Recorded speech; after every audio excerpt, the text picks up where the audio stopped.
ሶ የዛሬው ሌሰናችን ደግሞ የሚሆነው modes of disease transmission and ways of their prevention ነው። ሶ ይሄኛው ሌሰናችን ከመጀመራችን በፊት by the end of this lesson ምን እናገኛለን? አንደኛ by ምን አይነት ዌዮች ነው ዲዚዞች ትራንስሚት የሚደረጉት፣ በምን አይነት ዌይ ፕሪቨንት እናደርጋቸዋለን የሚለውን እናያለን። የተለያዩ ኤርቦርን እና ፉድቦርን ዋተርቦርን ዲዚዞችን ለይተን እናያለን ማለት ነው።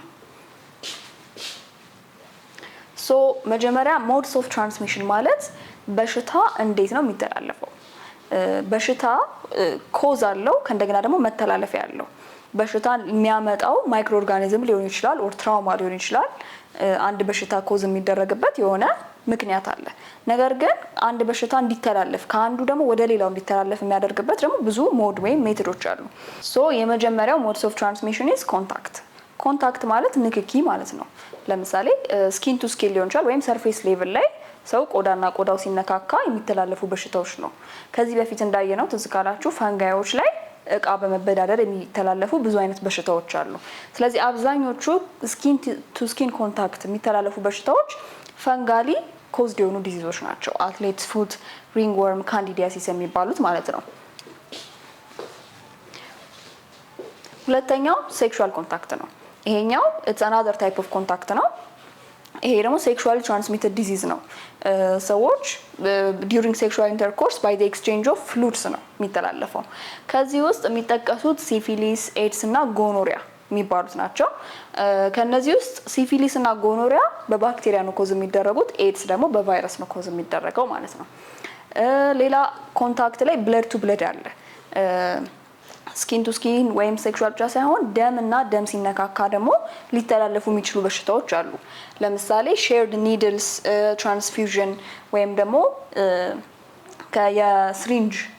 ስሪንጅ አንድ ሰው ላይ የተጠቀመው ስሪንጅ ለሌላ ስሪንጅ ከተጠቀሙ ወይም ሻርፕ የሆኑ ኦብጀክቶችን እርስ በርስ አብረን የምንጠቀም ከሆነ ብለድ ቱ ብለድ ኮንታክት ስለሚፈጥር ሊተላለፉ ከሚችሉ በሽታዎች ውስጥ ስፔሻሊ ቫይራሊ ኮዝድ የሆኑ በሽታዎች ውስጥ ኤድስ እና ሄፓታይተስ ቢ ይገኙበታል ማለት ነው። The second type of modes of transmission is droplet ነው። ድሮፕሌት ማለት it is kind of air ውስጥ የምናገኛቸው ይሄ ውሃ ማዘል ማለት ነው። So it is spread via tiny droplets from coughs or sneezes። አሁን ለምሳሌ ሰው ጉንፋን የያዘው ሰው ካጠገባችን ከሆነ በእጁ ስለነካን ሳይሆን አጠገባችን ሲያስነጥስ ያ ያስነጠሰው አየር ላይ ከሚለቃቸው ድሮፕሌቶች እኛ ኢንሄል ካደረግነው እዛ ውስጥ ያሉት ማይክሮ ኦርጋኒዝሞች እኛ ውስጥ ይገባሉ፣ በዛ ወይ ይተላለፋል ማለት ነው። So the most common examples common cold, ኢንፍሉዌንዛ እና ኒሞኒያ የሚባሉት ናቸው። ያው ኮመን ኮልድ ብለናል፣ ኢንፍሉዌንዛ እና ኒሞኒያ በእነዚህ ወይ ይተላለፋሉ ማለት ነው። The third type of mode of transmission airborne ነው። airborne ላይ ደግሞ it is ከድሮፕሌት የሚለየው እንዴት ነው? አየር ላይ ለረጅም ሰዓት መቆየት የሚችሉ ፓቶጅኖች አሉ። ለምሳሌ ቲቢ፣ ሚዝልስ፣ ቺከን ፖክስ የሚባሉት እነዚህ ቫይረሶች አየር ላይ ካስታወሳችሁም ደግሞ ኮሮና ቫይረስ በአየር ላይ ለረጅም ሰዓት መቆየት ስለሚችሉ ኢንሄል በማድረግ ብቻ ዊዛውት ኤኒ ከሌላ ሰው ስላስነጠሰ ብቻ ሳይሆን አየሩን ኢንሄል በማድረግ ብቻ ሊተላለፉብን የሚችሉ በሽታዎች ናቸው ማለት ነው። ሶ አራተኛው ኮመን ቪክል ነው። ይሄኛው ልክ እንደ ቬክተር ነው። ሊቪንግ እና ሊቪንግ ሊሆን ይችላል። አሁን እዚህ ጋር የምናያቸው ኮንታሚኔትድ ዋተር እና ኮንታሚኔትድ ፉድ ይሄ ነን ሊቪንግ ናቸው። ኮንታሚኔትድ ዋተር ወይም ደግሞ ንጹህ ያልሆነ ውሃ ከመጠጣት ኮሌራ ወይም ታይፎይድ ሊይዘን ይችላል። ስለዚህ ንጹህ ያልሆነ ውሃ በመጠጣት ይተላለፋል ማለት ነው በሽታ። ሌላ ምግባችን ንጹህ ካልሆነ በሽታ የማስተላለፍ አቅም አለው። እንደ ቦቱሊዝም፣ ሊስቴሪዮሲስ፣ ሳልሞኔሎሲስ የሚባሉ በባክቴሪያም በፓራሳይትም ኮዝ ሊደረጉ የሚችሉ የተለያዩ በሽታዎች ይተላለፍብናል ማለት ነው። አምስተኛው ተመሳሳይ ነው ከኮመን ቪክል ጋር the only difference ቬክተር ነው ስንል እዚህ ጋር ላይፍ ወይም ደግሞ ሊቪንግ ቲንግስ ናቸው የሚያስተላልፉት። ለምሳሌ አኒማሎች ወይም ኢንሴክቶች ፓራሳይቶችን ሊሆን ይችላል ማይክሮ ኦርጋኒዝሞችን ኬሪ በማድረግ ወደ ሌሎች ሊቪንግ ኦርጋኒዝሞች ያስተላልፋሉ በሽታ ማለት ነው። ሞስት ኮመን ዋን ሞስኪቶ ነው። ሞስኪቶ አኖፊለስ ሞስኪቶ ምንላት ወባ የሚባለውን በሽታ ታስተላልፋለች። this is ቬክተር ነው። ጸጸፍ ላይ አፍሪካን ስሊፒንግ ሲክነስ የምንለው ታስተላልፋለች። ፍላይስ ፓቶጅኖችን ብዙ ጊዜ ፌኮ ኦራል ትራንስሚሽንም ኮዝ የሚደረገው በእነዚህኞቹ ቬክተር ቦርን በሆኑ እንትኖች ነው ማለት ነው፣ ኤጀንቶች ነው ማለት ነው። So how do we prevent this? እንዴት ነው ዲዚዞችን ፕሪቨንት የምናደርገው? ኮዞቹን ብቻ ሳይሆን ሞድስ ኦፍ ትራንስሚሽኖቹን በመቀነስ ነው። ሶ የመጀመሪያው ጉድ ሃይጂን ነው። በደንብ ንጽህናችንን በመጠበቅ ሃንድ ዋሺንግ፣ ክሊን ዋተር እና ፉድ አክሰስ በማድረግ ነው ማለት ነው። ሌላ ፕሮፐር ኩኪንግ እና ፉድ ስቶሬጅ ነው። ከንጽህና ጋር ብቻ ሳይሆን ሮ ሚት ከመብላት ደግሞ የሚመጡ ፓራሳይቲክ የሆኑ በሽታዎች አሉ። ስለዚህ ኩኪንግ በደንብ ኩክ መደረግ ያለባቸው ፉዶች ኩክ ተደርገው ነው መመገብ ያለብን ማለት ነው።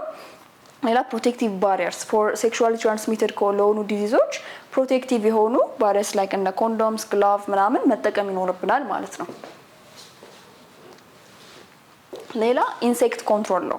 በቬክተር ቦርን የሚተላለፉ ዲዚዞች ለምሳሌ ወባ ላይ ኢንሴክቶቹን ኮንትሮል ማድረግ አለብን። ያንን ደግሞ ኮንትሮል የምናደርገው ኢንሴክቶቹ የሚራቡበት ወይም ደግሞ በጣም የሚበዙበትን ቦታ እንዳይባዙ በማድረግ ለምሳሌ ወባ ብዙ ጊዜ የምትገኘው የአኖፊለስ ሞስኪቶ ስታግናንት በሆነ ዋተር ነው። ስለዚህ ያንን ዋተር ሪሙቭ በማድረግ የወባን መተላለፍ መቀነስ እንችላለን። ሌላ ሴፍ ብለድ ሃንድሊንግ ነው። ብለድ ቱ ብለድ ኮንታክት የሚተላለፉ ብዙ በሽታዎች አሉ። ስለዚህ ደም ትራንስፊውዥን ስፔሻሊ አት ሜዲካል አት ሆስፒታል ሌቭል የደም ልገሳ ሲደረግ በደንብ ያ ብለድ ሃንድል መደረግ አለበት ማለት ነው። ቫክሲኔሽን ደግሞ ያስፈልጋል። ብዙ ቫይረስ ወይም ደግሞ በቫይረስ የሚተላለፉ ዲዚዞች ፕሪቨንት ነው እንጂ የሚደረጉት ኪውር አይደረጉም። ስለዚህ ቶሎ ብለን ቫክሲኔሽኖችን በመውሰድ ፕሪቨንት ማድረግ እንችላለን ዲዚዞቻችንን ማለት ነው።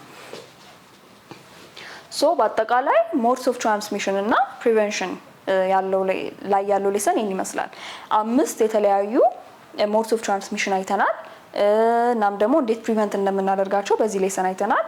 ሶ ስለ ሞድስ ኦፍ ትራንስሚሽን ኤንድ ዌይስ ኦፍ ዴር ፕሪቨንሽን ያለው ሌሰን ይሄን ይመስል ነበረ። the next lesson is going to be about uses of microorganisms እስከዛ ድረስ